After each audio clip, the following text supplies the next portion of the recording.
Blender ટ્યુટોરિયલની શ્રેણીમાં તમારું સ્વાગત છે. આ ટ્યુટોરિયલ બ્લેન્ડર 259 માં પ્રોપર્ટીઝ વિન્ડો વિશે છે. આ ટ્યુટોરિયલને ભાષાંતર અને રેકોર્ડિંગ કરનાર છે હું જ્યોતિ સોલંકી.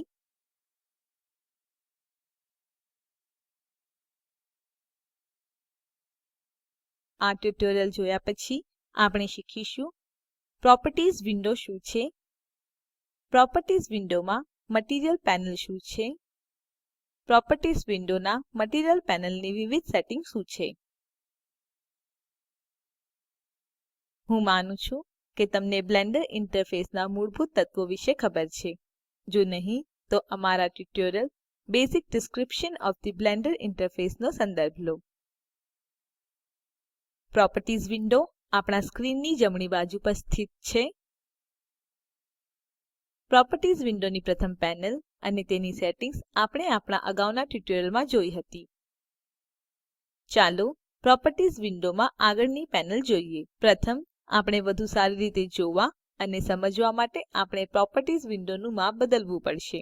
પ્રોપર્ટીઝ વિન્ડોની ડાબી બાજુની ધારને ડાબું ક્લિક કરો, પકડી રાખો અને ડાબી બાજુએ ખેંચો. આપણે હવે પ્રોપર્ટીઝ વિન્ડોમાં વિકલ્પો વધુ સ્પષ્ટ રીતે જોઈ શકીએ છીએ. બ્લેન્ડર વિન્ડોનું માપ કેવી રીતે બદલવું તે જાણવા માટે અમારું tutorial how to change window types in Blender જુઓ. પ્રોપર્ટીઝ વિન્ડોની ટોચની પંક્તિ પર જાઓ.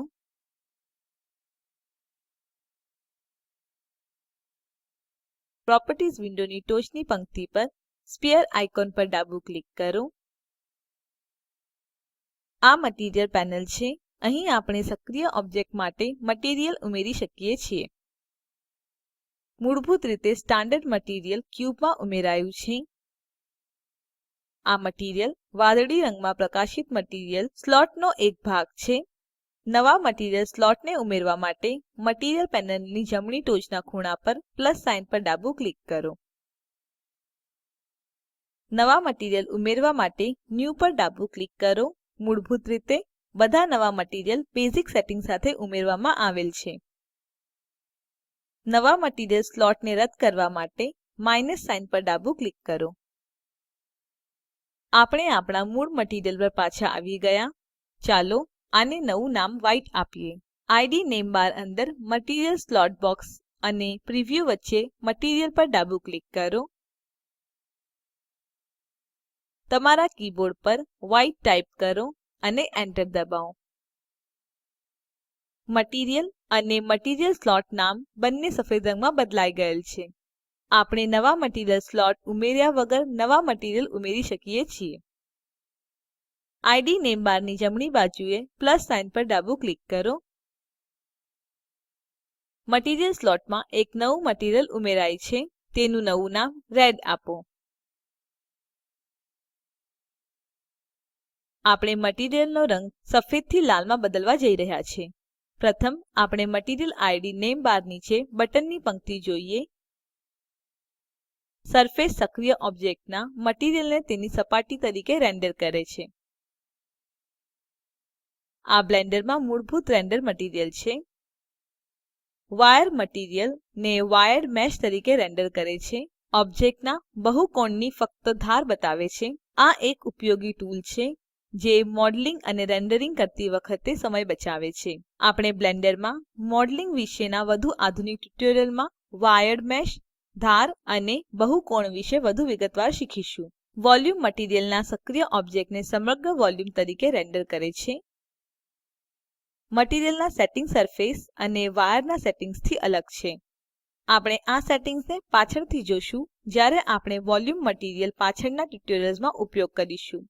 હેલો મટીરિયલને સક્રિય ઓબ્જેક્ટના આજુબાજુ હેલો કણોના રૂપમાં રેન્ડર કરે છે. ફરીથી મટીરિયલ સેટિંગ્સ બદલાઈ ગયેલ છે. આપણે આ સેટિંગ્સને વિગતવાર પાછળથી જોશું જ્યારે આપણે પાછળના ટ્યુટોરિયલમાં હેલો મટીરિયલનો ઉપયોગ કરીશું.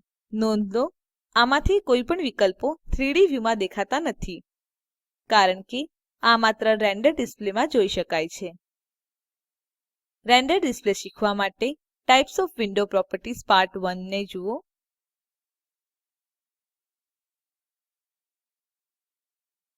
નીચે પ્રિવ્યુ વિન્ડો છે. જે રેન્ડર મટીરીયલનું પ્રિવ્યુ બતાવે છે.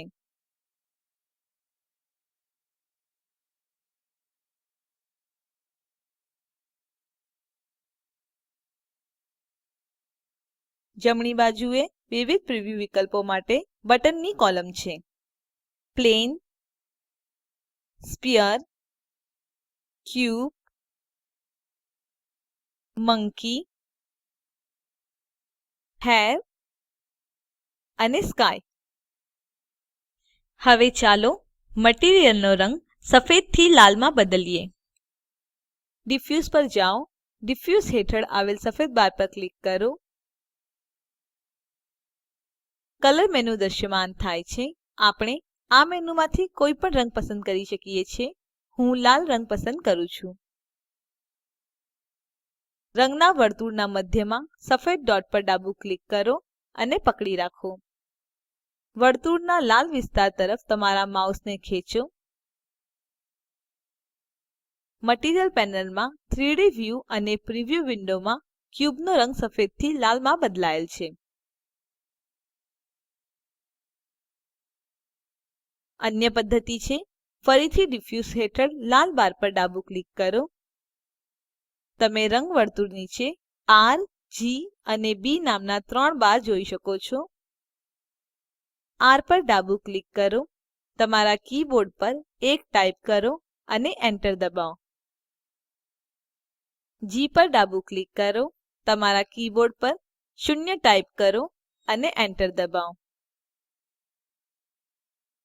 બી પર ડાબું ક્લિક કરો. તમારા કીબોર્ડ પર 0 ટાઈપ કરો અને એન્ટર દબાવો. હવે ક્યુબ રંગ બરાબર લાલ છે.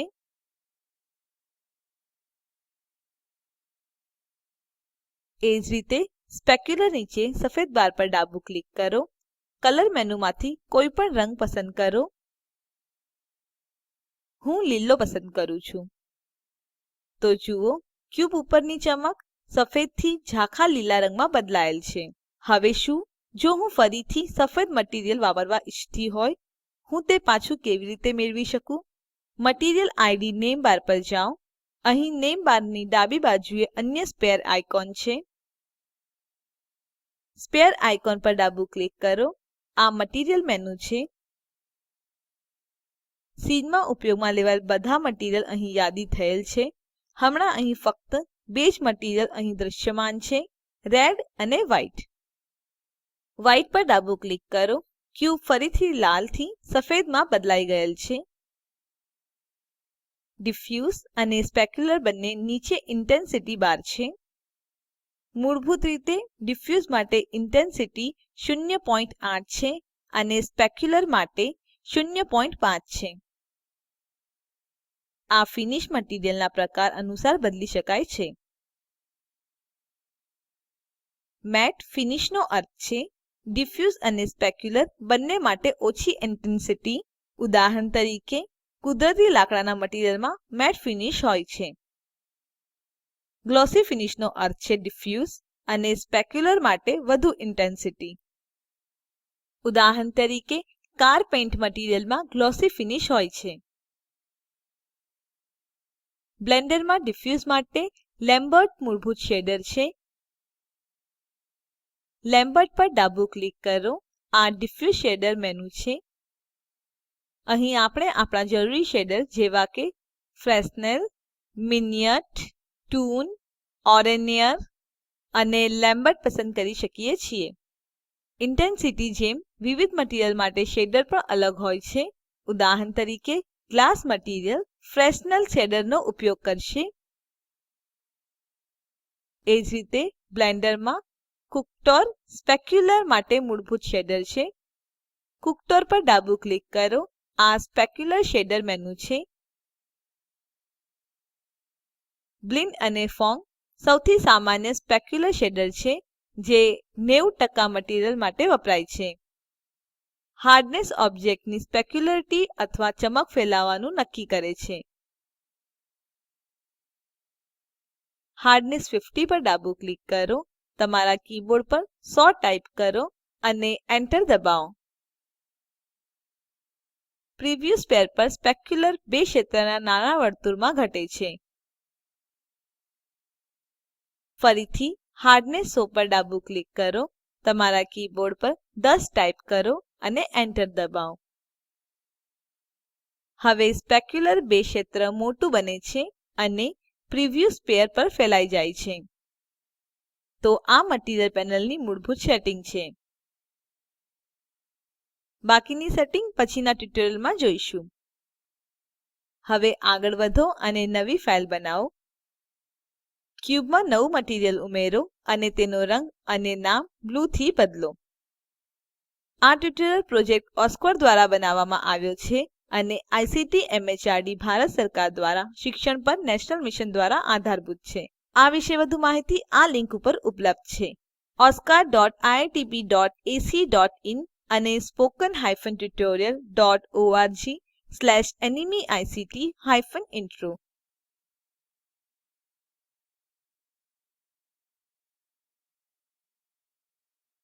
Spoken tutorial project team spoken ટ્યુટોરિયલોની મદદથી વર્કશોપ આયોજિત કરે છે. જેઓ ઓનલાઈન પરીક્ષા પાસ કરે છે તેમને પ્રમાણપત્ર આપે છે. વધુ વિગતો માટે contact@spoken-tutorial.org ઉપર સંપર્ક કરો. આઈઆઈટી બોમ્બે તરફથી ભાષાંતર અને રેકોર્ડિંગ કરનાર હું જ્યોતિ સોલંકી વિદાય લઉં છું.